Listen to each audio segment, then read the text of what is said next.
کہ ہمارے ایمان کی حفاظت کا یہ نمبر 1 ذریعہ ہے، باقی سب اس کے پیچھے ہے۔ یہ سمجھ لیں اچھی طرح سے۔ تاریخ یہ بتاتی ہے، قرآن و حدیث میں جو چیزیں آئی ہیں وہ تو اپنی جگہ ہیں ہی، انہی سے یہ پتا چلا کہ مسلمانوں نے اپنے دین پر قائم رہنے کے لیے یہ گویا محنتیں کی ہیں۔ تاریخ یہ بتاتی ہے کہ قرآن و حدیث کی روشنی میں مسلمانوں کی یہ محنت کارگر ہے، اور جہاں جہاں دین کی تعلیم کا نظام تسلسل کے ساتھ باقی رہا ہے وہاں ایمان کا تسلسل بھی باقی رہا، ایمان ختم نہیں ہوا، اور جہاں یہ سلسلہ ٹوٹا ہے وہاں ایمان کا سلسلہ بھی ٹوٹ گیا۔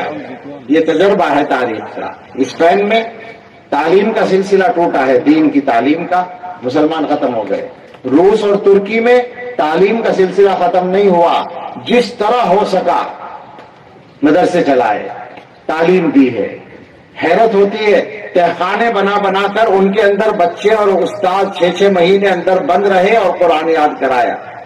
ٹیلرنگ کے کارخانے بنا کے وہ جو حافظ صاحب ہیں وہ سلائی سکھانے بیٹھ گئے ہیں، اور بیٹھے بیٹھے زبانی قرآن یاد کرایا ہے، پورا قرآن سامنے ان کے قرآن رکھا ہوا نہیں، ایک لفظ سکھایا ہے۔ حضرت نے دیکھا ہے کہ وہاں روس کے علاقے میں گئے تو حافظوں سے بعض جگہ ملاقات ہوئی، ظاہر ہے ہر جگہ ایک ہی کام نہیں ہوتا، کہیں ہوا ہوگا ایسا، تو وہاں پر لوگوں نے بتایا کہ یہ حافظ ہیں، اور پابندی جس زمانے میں تھی اسی زمانے میں حافظ بنے ہیں، آپ قرآن سنیں۔ قرآن سنا تو ان کو یاد تھا۔ پھر کسی نے قرآن سامنے رکھ کر کہا کہ آپ ان سے دیکھ کر سنیں، تو حضرت کہتے ہیں کہ ہم نے کہا بھائی جب حافظ ہے تو دیکھ کے سننے کی کیا ضرورت ہے؟ کہا نہیں آپ سنیے، پوچھئے ان سے کہ یہاں سے پڑھیں یہاں سے پڑھیں۔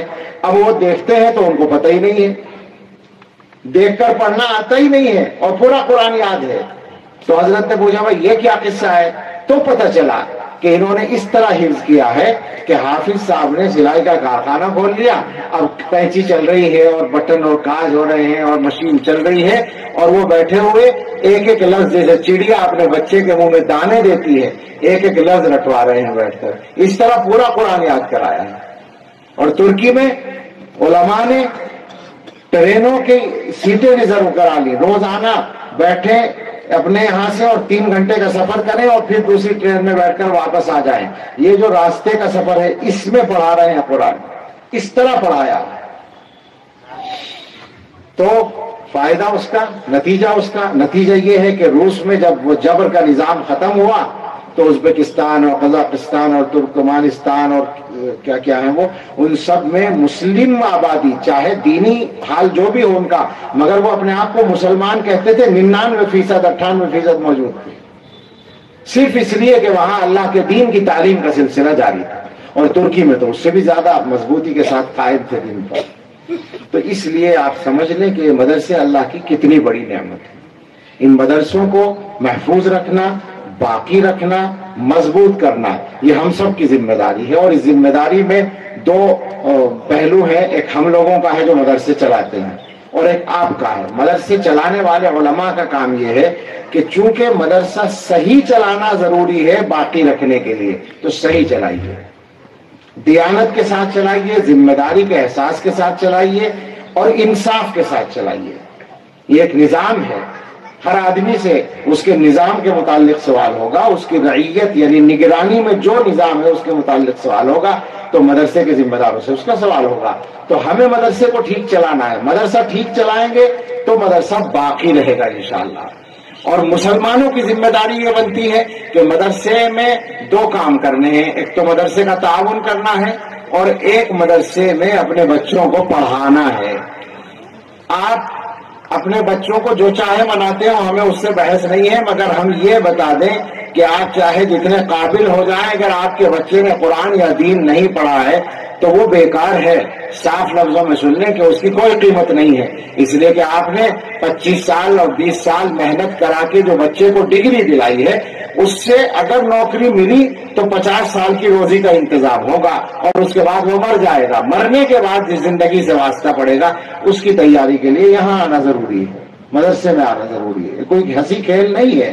میں بار بار آج کل ہر جگہ یہ لفظ بولتا ہوں قصداً کہ دین کی تعلیم، قرآن کی اتنی تعلیم اور دینیات کی اتنی تعلیم جس کی وجہ سے آدمی نماز روزہ صحیح کر سکے، فرائض و واجبات ادا کر سکے، ایمان کی تفصیلات اور عقائد کو جان سکے، اتنی تعلیم حاصل کرنا ہر مسلمان پر فرض عین ہے۔ یہ اختیاری نہیں ہے، کمپلسری ہے، یہ لازم ہے۔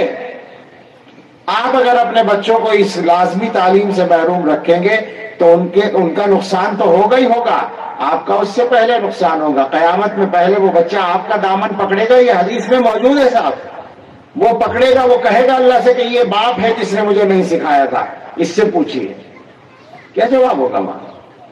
تو اس لیے اپنے حصے کا یہ کام کیجئے کہ اپنے بچوں کی دینی تعلیم و تربیت کی فکر کیجئے، اور ماشاءاللہ تعاون تو مسلمان کرتے ہیں، مسلمانوں کے چندوں سے مدرسے چلتے ہیں، کسی حکومت سے پیسہ نہیں ملتا، دنیا کے کسی ملک سے پیسہ نہیں آتا، ہندوستان بھر میں لاکھوں مدرسے جن کا سارا خرچ ملا کر کھربوں روپے بنتا ہے، یہی مسلمان پورا کرتا ہے۔ اللہ تعالیٰ نے اس کو یہ توفیق دی ہے کہ یہ اپنی پسینے کی کمائی جو ہے لا کے مدرسے کے معتمم کے ہاتھ میں دے دیتا ہے۔ یہ ہمت دی ہے اللہ نے مسلمان کو، یہ بھی ایک مستقل تاریخ ہے اور یہ اللہ کی توفیق ہے۔ اور یہ بات ذہن میں رکھیں کہ یہ کام جب تک کرتے رہیں گے مسلمانوں کو کوئی ختم نہیں کر سکتا۔ مسلمان لازمی طور پر باقی رہیں گے، اس لیے کہ دین کو باقی رہنا ہے۔ دین کے باقی رہنے کے سلسلے میں ہم اپنا حصہ لگائیں گے تو انشاءاللہ ہم بھی باقی رہیں گے اور انشاءاللہ قیامت تک باقی رہیں گے۔ اللہ ہمیں سب کو توفیق عطا فرمائے اور اس مدرسے کو ترقی اور قبولیت اور آسانی عطا فرمائے، آمین۔ وآخر دعوانا ان الحمد للہ رب العالمین۔